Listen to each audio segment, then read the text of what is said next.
Bonsoir, voilà nos commentaires sur la paracha de Veïchi. Paracha de Veïchi, c'est la 12e paracha de Sefer Bereshit. C'est la dernière, elle clôture tout le premier livre de la Torah. Pourquoi il y a 12 parachotes, pas plus ni moins? Première question. Pourquoi? La raison est très simple. Si nous prenons combien de lettres il y a dans toute la paracha, dans tout le Sefer de Bereshit, il y a exactement 78 064 lettres. Pourquoi juste 78 064 lettres, pas 63 ou 65?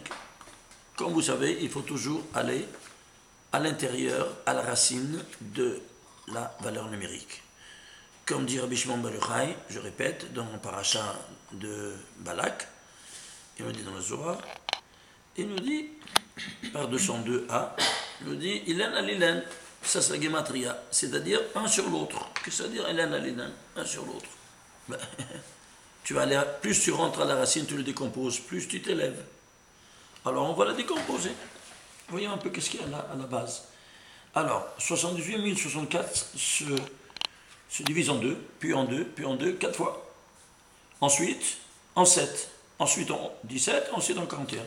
Le produit de toutes ces valeurs numériques nous donne 78 064. Ça, c'est la base.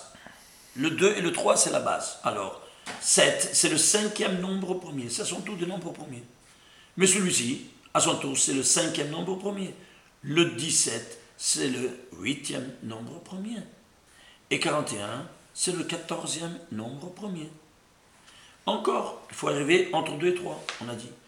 Ça, c'est la base. 5, c'est le 4e nombre premier. 8, c'est 2 en puissance 3. 14, c'est 2 fois 7. Le 2, c'est la base. On est ici tout à la base. Mais le 7, il faut le rendre aussi à sa base. Le 7, c'est le 5e nombre premier. Le 5, c'est le 4. 4, on est arrivé 2 en puissance 2.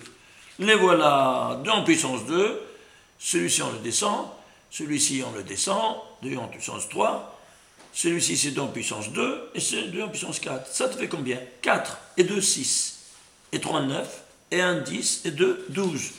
2 en puissance 12. La dualité qui va en crescendo en puissance 12. 2 fois 2 fois 2 fois 2 à 12 reprises. Et pourquoi juste 12? Parce que qui a créé le monde? Le créateur. Il s'appelle Yud-Keh Vav-Keh. Combien de permutations tu peux faire avec 4 lettres?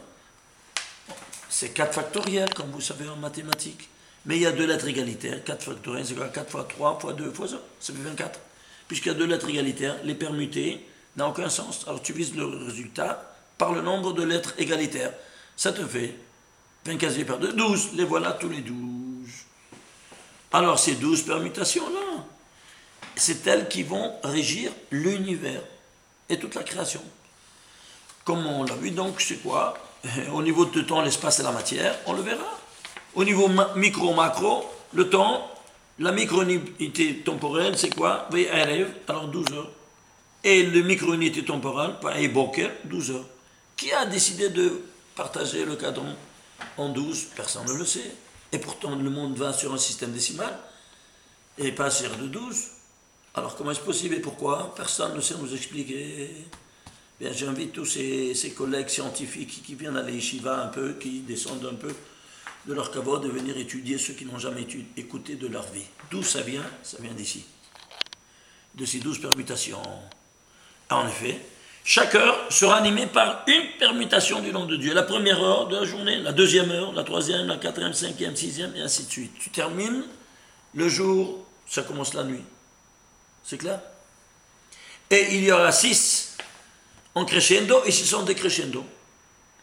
Du coucher du soleil jusqu'au zénith, à 12 heures, c'est 6 heures. Après, en décrescendo.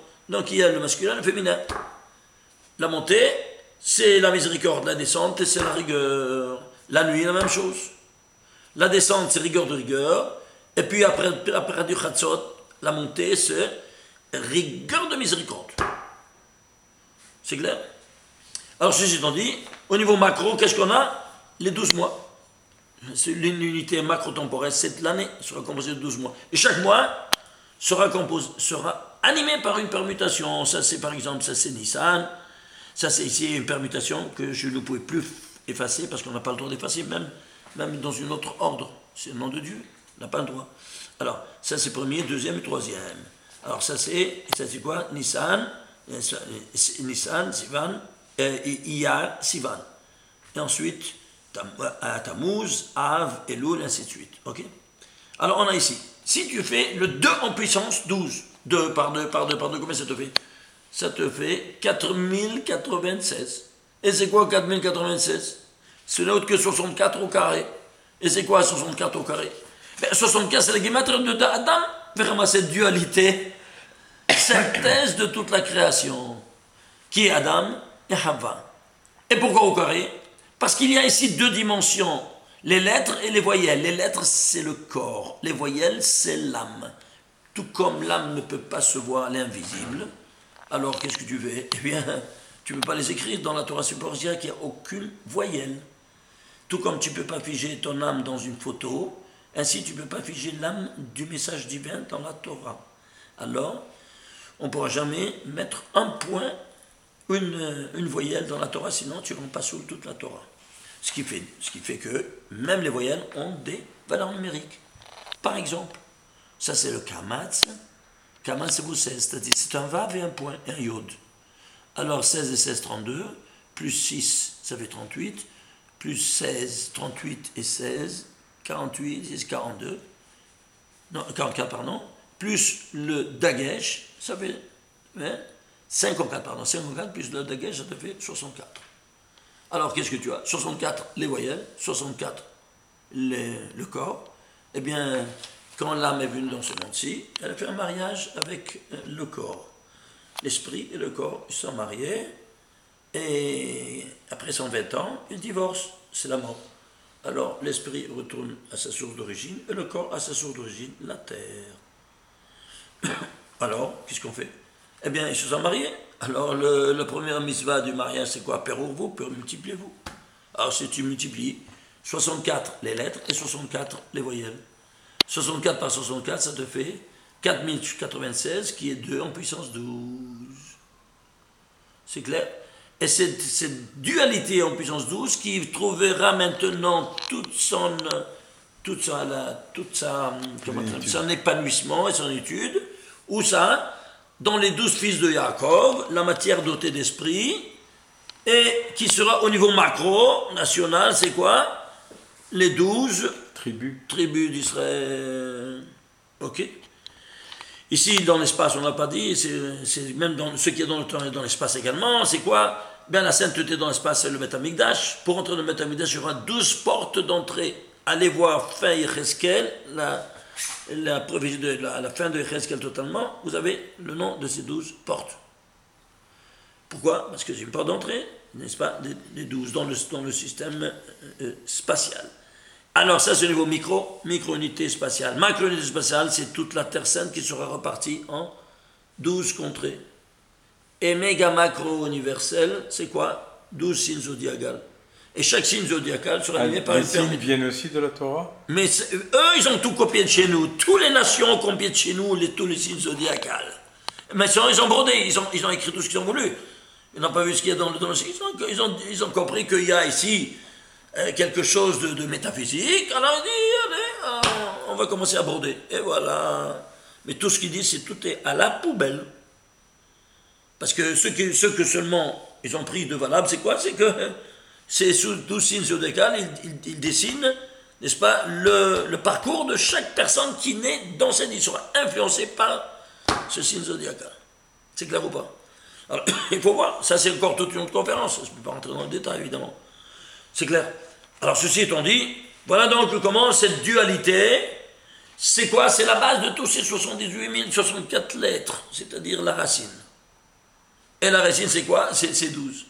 Alors si c'est ainsi, ne t'étonne pas de voir que tout le Sefer Bereshit sera composé de 12 parachutes. C'est clair? Alors ceci étant dit, qui c'est Yaakov? Yaakov c'est le Gilgoul de Adam. comme vous savez, la Gilgul d'Inshmat Adam, il vient réparer au fautes d'Adam Rishon, la réincarnation d'Adam Rishon. Alors on commence ici l'histoire de Adam Rishon et on termine par le décès dans la parashat Vaïchi, qu'on va dire, c'est ce Shabbat, fin de Sefer Bereshit, le décès de Yaakov Avinu et de ses 12 enfants après qui descendent après en Égypte, leurs descendants. Très bien. Alors, on va voir ici maintenant, quoi donc, de faire maintenant ici la somme de toutes les noms des 12 tribus, des 12 parachutes. Regardez, ça c'est la valeur numérique des parachutes. 6 et 6.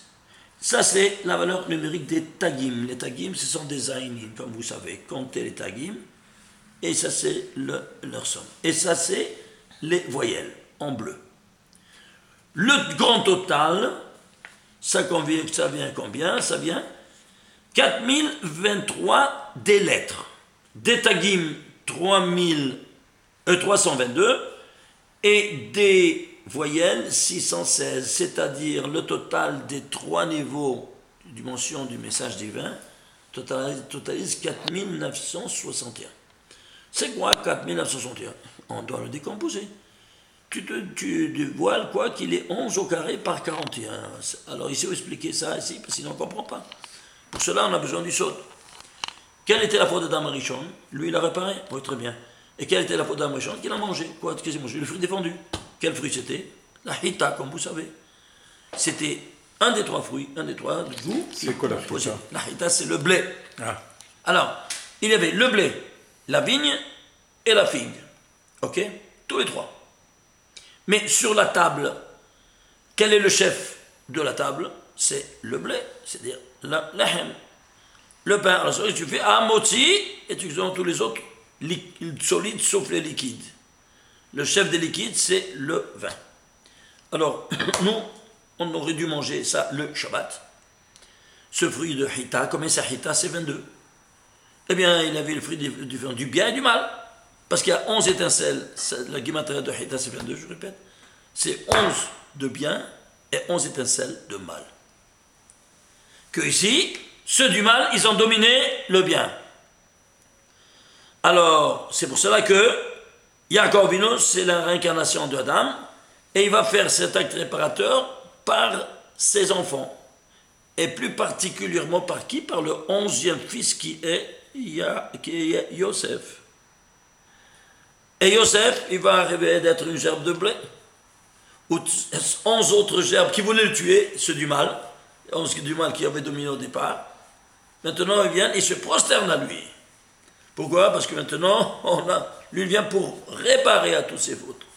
Alors donc, il se prosterne à lui. Et c'est pour ça que lui, Yosef, il va arriver dans son de bien, qu'il voit aussi 11 étoiles qui viennent se prosterner à lui, et le soleil et la lune. Pourquoi le soleil et la lune? On comprend 11 étoiles. Et c'est quoi le soleil et la lune? Bon, le père et la mère, oui, mais pourquoi le soleil et la lune? Parce qu'il y a, entre le calendrier solaire et lunaire, il y a 11 jours de décalage. Quand vous voyez ce paramètre 11 qui retourne en longueur de journée. Alors ce 11-là, maintenant, il va dominer les 11 du mal qui lui voulaient du mal. Et ils sont à son service maintenant. Et c'est pour cela que maintenant, toute l'histoire se clôture ici. Et donc, toute l'histoire, c'est ça. C'est les 11 au carré, 11 par 11. Le 11 du bien qui vous ouvre les 11 du mal maintenant. Ok? Et qui les a engendrés? La Bina. Ça, c'est la Kabbalah qui nous le dit. La Bina, c'est quoi? C'est la mère qui s'appelle M. Voilà, M c'est quoi? 41. Aleph même, c'est 41. Alors, allons à la racine d'encore ces valeurs. Le 11, c'est le 6e nombre premier. Et le 41, le 14e nombre premier. Le 6, c'est 2 fois 3, 2 au carré par 3 au carré. Et le 14, c'est quoi? C'est 2 fois 7. Le 7, c'est le 5e, 5e, c'est le 4e. On est arrivé entre le 2 et le 3. Si tu fais la valeur numérique de tout ça, c'est combien?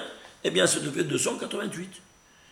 Donc, conclusion, toutes ces 12, le nom des 12 parachutes, c'est quoi 288? C'est quoi 288?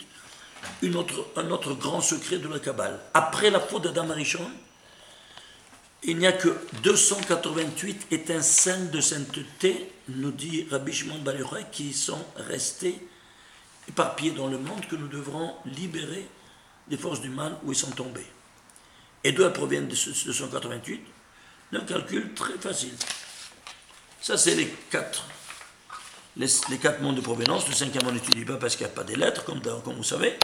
Donc, ces quatre mondes sont animés, comme vous savez, par les quatre lettres du tétragramme divin. Yud, Ke, Vav, Ke. Eh bien, il y a ici le trésor divin de 72 unités. 72 unités par 4.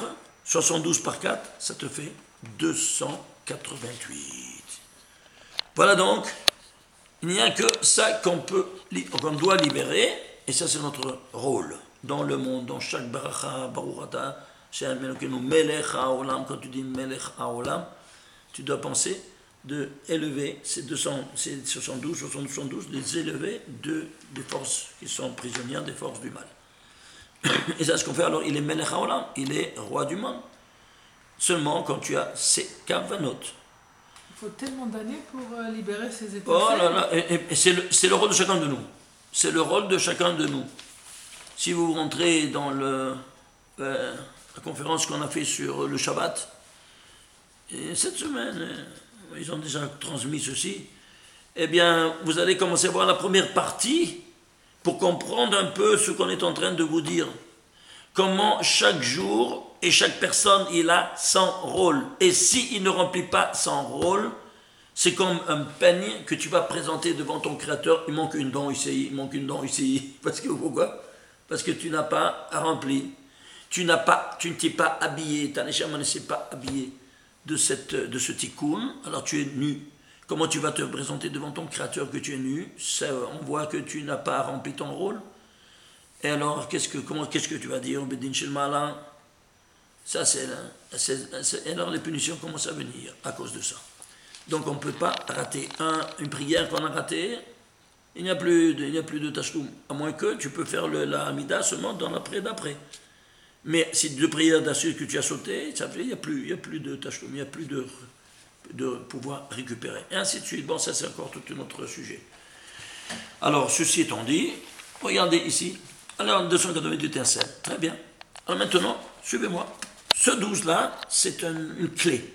De 12, c'est 12 permutations, comme vous voyez, du nom de Dieu, du nom divin. Oui, très bien. Alors, si c'est ainsi, on va prendre maintenant, quoi donc? On va prendre le 12e nombre premier. Maintenant, on va voir, de rentrer maintenant dans les nombres premiers, comme vous savez que c'est Mideoraita. C'est de la Torah, les nombres premiers, comme on l'a déjà démontré dans le bouquin qui vient de sortir. 12e nombre premier, c'est 31. 31e nombre premier, c'est 113. 113e nombre premier, c'est 613. Pourquoi tu t'arrêtes là? Parce que il y a 5 livres, oui, non? Il y a 5 livres dans la Torah, oui. Ah, mais ils sont divisés en 2 catégories. 4 qui sont toute la Torah. Et le 5e, il est Mishneh Torah. C'est-à-dire quoi, Mishneh Torah? Le résumé de toute la Torah. C'est-à-dire quoi? La somme de tout ça. Tu fais ça, plus ça, 12, plus 31, plus 113, plus 613. C'est quoi? C'est 769. Et alors, ça c'est 12, quoi? Le Sefer de Bereshit, 12 parachutes. 31, c'est Shemot. Ici, Vaikra, 113. Et Vaikra, c'est le livre des Kohanim, c'est-à-dire le Avodat Hashem. Comment tu dois servir ton créateur. C'est tout le service des prêtres. Mais 113, ça veut dire quoi? 113. Tu veux savoir c'est quoi? Ça correspond à quoi dans Vaikra? Alors je te le dis tout de suite. C'est le 31e nombre premier. Ah. On est mathématique. Mais on va au niveau actionnel, je veux savoir. Au niveau actionnel. Et toi, ici, le Sefer Bereshit, tu es devenu bar mitzvah. On est tous devenus bar mitzvah. Où c'est? À part cet Yitro qui est dans le Shemot. N'est-ce pas? Dans l'Exode. Alors, si tu es devenu bar mitzvah, eh bien, tu dois mettre Tefillin. Et dans le Tefillin, il y a 31 versets. Et ces 31 versets, combien des lettres il y a dans ce verset? Il y a 1594 lettres. Et pourquoi? Parce que si tu fais sigma de 1 à 113, c'est-à-dire tu prends le 31e nombre premier, c'est 113. Tu prends la somme de tous les 31 nombres premiers. 1, 2, 3, 5, 7, 11, 13, 17, 19, 23, 29, 31, 37, jusqu'à 113, ça te fait 1594. Et pourquoi il est de ressort de Parashat, du Sefer Vaïkra? Parce que ça, c'est le livre de la Avodat Hashem. C'est là où comment tu dois servir ton Créateur.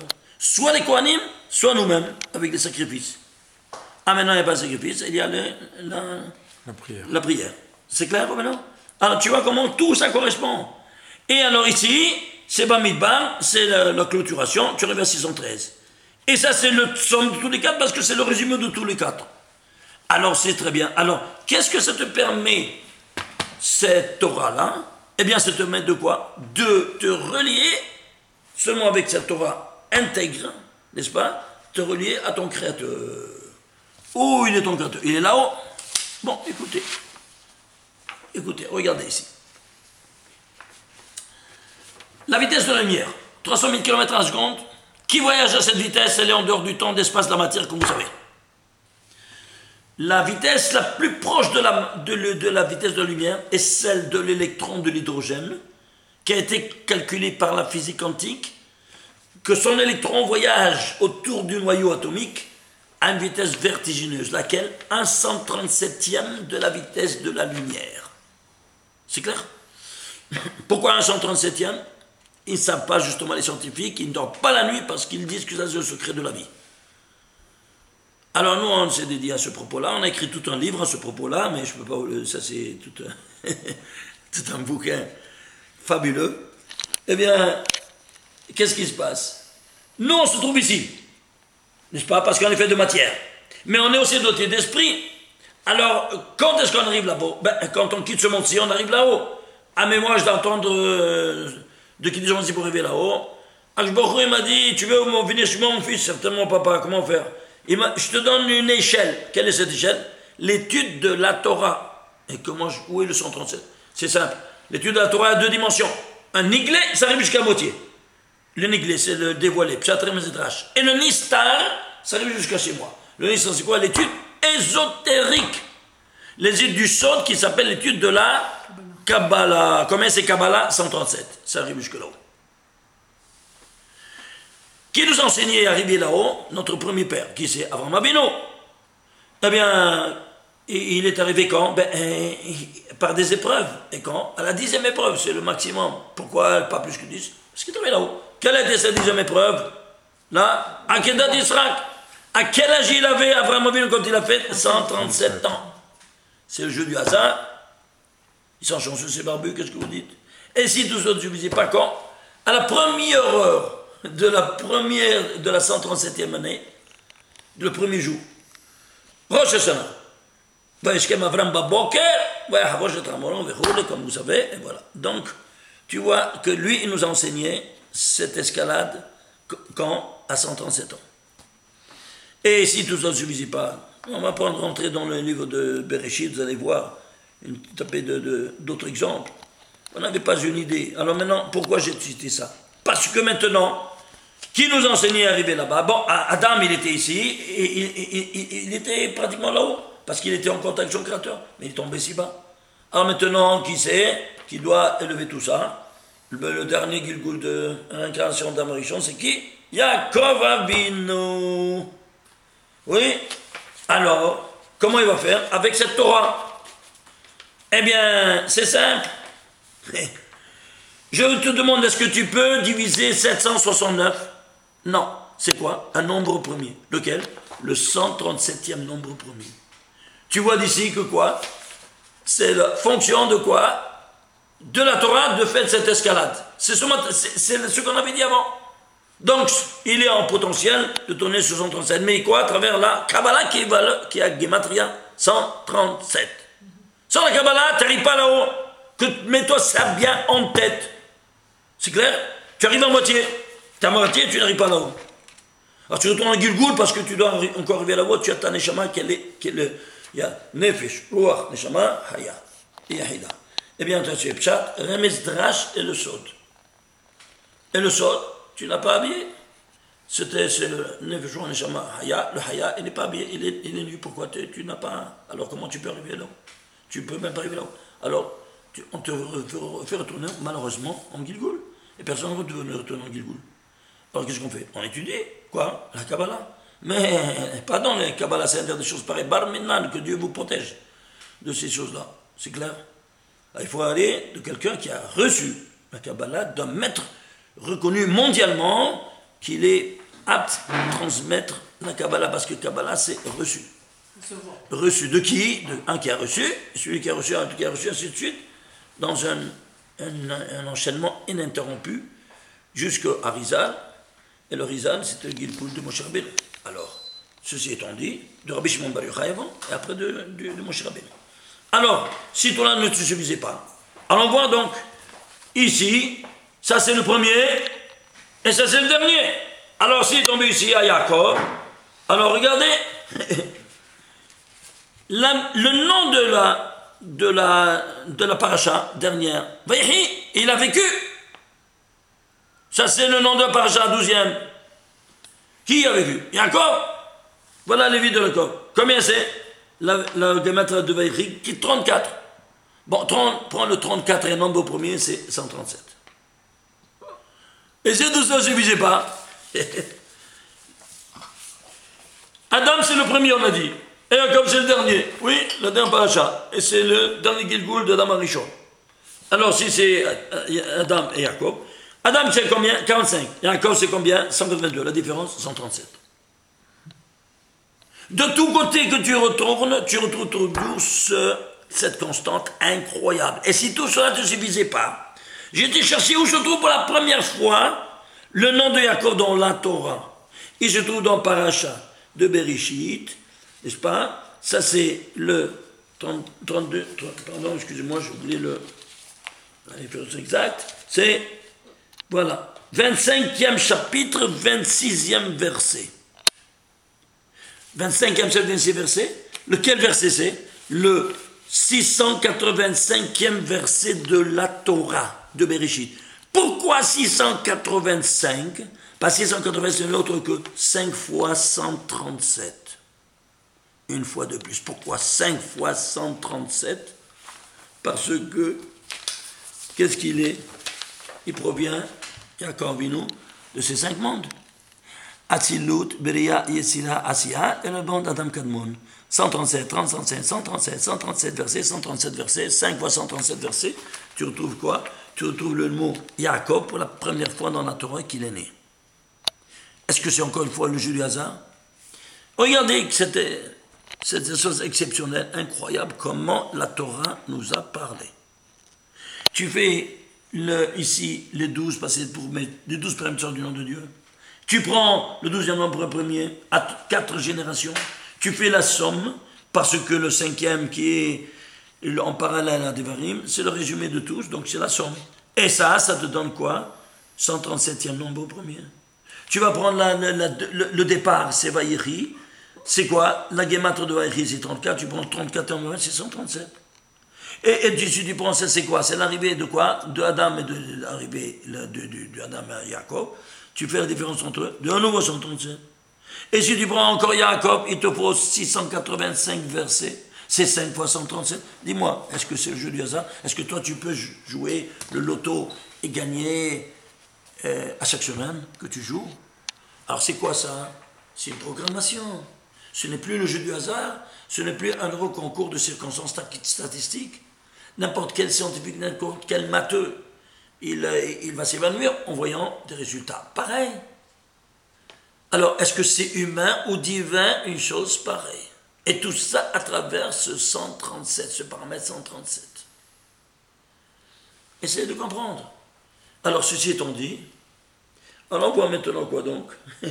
Allons voir ici, par exemple,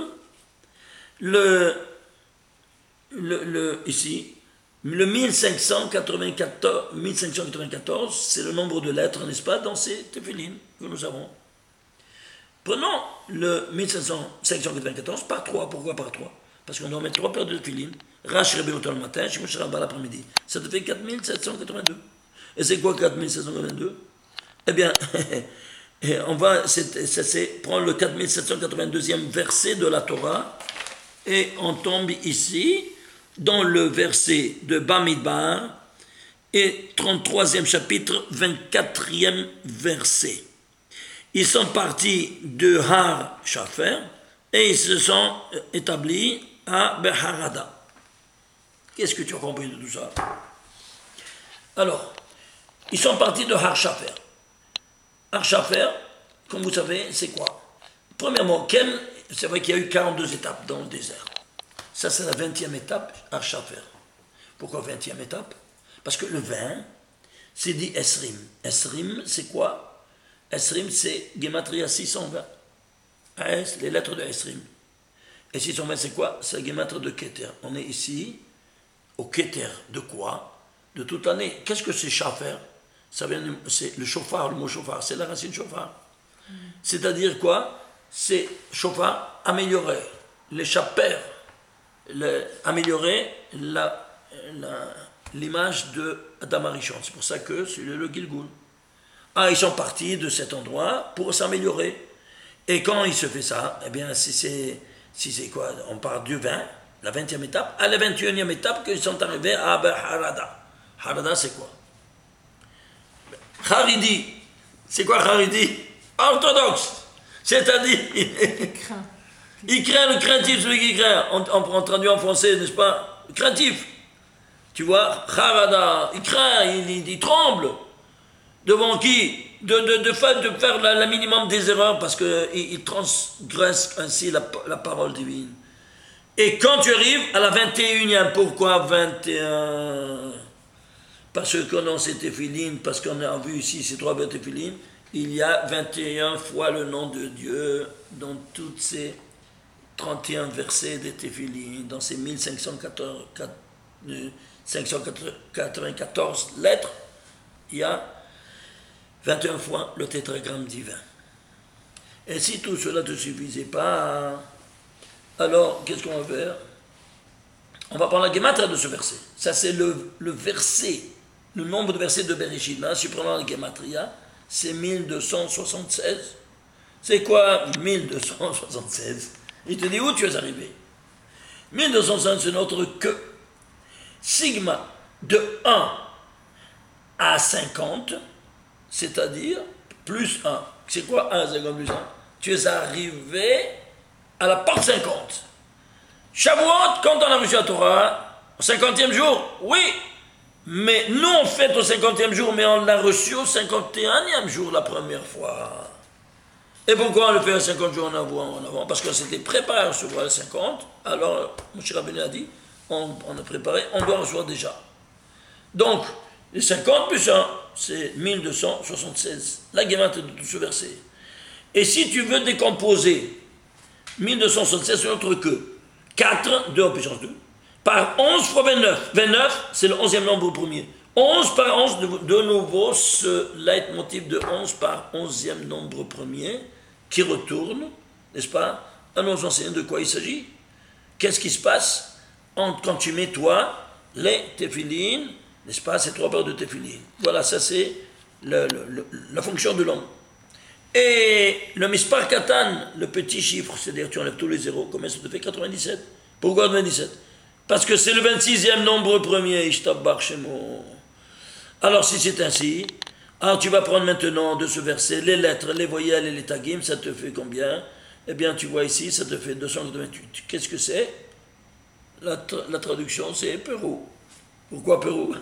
le mot harada, pardon, pas le tout, c'est le mot harada. C'est-à-dire le but où tu es arrivé, la 21e, c'est quoi? 86. C'est quoi dans 86? C'est Pérou, attention le Pérou. Et c'est quoi Pérou? Multipliez-vous. Ah, c'est drôle comment on parle des les familles Haridim, ils ont beaucoup d'enfants. Pourquoi? Parce qu'ils ont cette notion de Priya Verivia en eux, qu'ils l'exécutent à la lettre. Et quand tu mets, c'est la première des 613 mitzvot, qui contient toutes les 113 mitzvot. Donc si tu cries Pérou en entier, Père en entier, Resh en entier, et Vav en entier, ça te fait 613. Je t'embarque chez moi. Incroyable, tu vois ça? Tout ça comme ça. Alors maintenant, ceci étant dit, vous voyez qu'est-ce qui se passe quand on prend par exemple un petit paramètre comme on vient de voir maintenant ici. Et qui c'est Jacob? Eh bien Jacob, la Gematria, c'est 182, c'est 7 fois 26. Et lui, eh bien son nom apparaît la première fois dans le 26e verset de la Torah. Et puisqu'il a profané, il n'a pas sanctifié le Shabbat parce qu'il a mangé avant le Shabbat, alors viens ici, lui, il fera 7 fois 26. Il devra sanctifier comme il a fait, n'est-ce pas, en prenant chaque action qu'il a fait Adam et Chava à travers ces deux femmes, et il va les réparer comme on a vu à plusieurs reprises. Ça c'est, en ligne générale, ce qu'on voulait montrer, et je termine avec ça. Combien de versets il y a dans toute la Sefer Bereshit? 1534. Pourquoi 1534? C'est 2 fois 13 fois 59, plus 13 fois 59, ça te fait 1534. C'est quoi 13? Les 13 attributs de miséricorde divine. Et 59, c'est quoi? Ces 13 attributs sont rédigés en 59 lettres. Ça, c'est le klal et ça, c'est le prat. Le général et le détail. Vous voyez ça? Et pourquoi 2 reprises? Parce qu'il y a toujours cette dualité qu'on vient de voir, qu'elle est épanouie en potence, en puissance 12. Alors tu vois maintenant toujours cette dualité, un pour l'homme et l'autre pour la femme. Miséricorde totale. Et si c'est ainsi, alors tu vois, qu'est-ce que tu vas prendre? Tu vas prendre ici. Ça c'est le général, donc c'est en centaines. Et ça c'est dizaines et unités, parce que c'est le prat. Alors tu les mets ensemble. 13, ça te fait 1359, et sur 1359, tu le fais ça plus ça te fait 2718, c'est quoi? Eh bien, imaginez-vous ça, 2718, ce n'est qu'autre que les 60 lettres de la Birkat Kohanim. Yevarecha Hashem Ishmerecha, Yahar Hashem panav elecha v'choneka, Yisa Hashem panav elecha v'sam lecha shalom, 2718, 2 fois 1359. Et 59, le voilà, ce sont les détails des 13 attributs, des 13.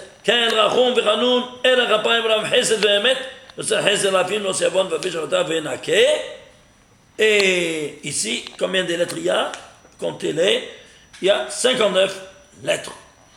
Quel passouk c'est celui-là de la Torah? Imagine-toi, c'est le 2500e passouk de la Torah. Pourquoi 2500 juste et pas plus ni moins? Parce que c'est 100 fois 25. Et c'est quoi 25?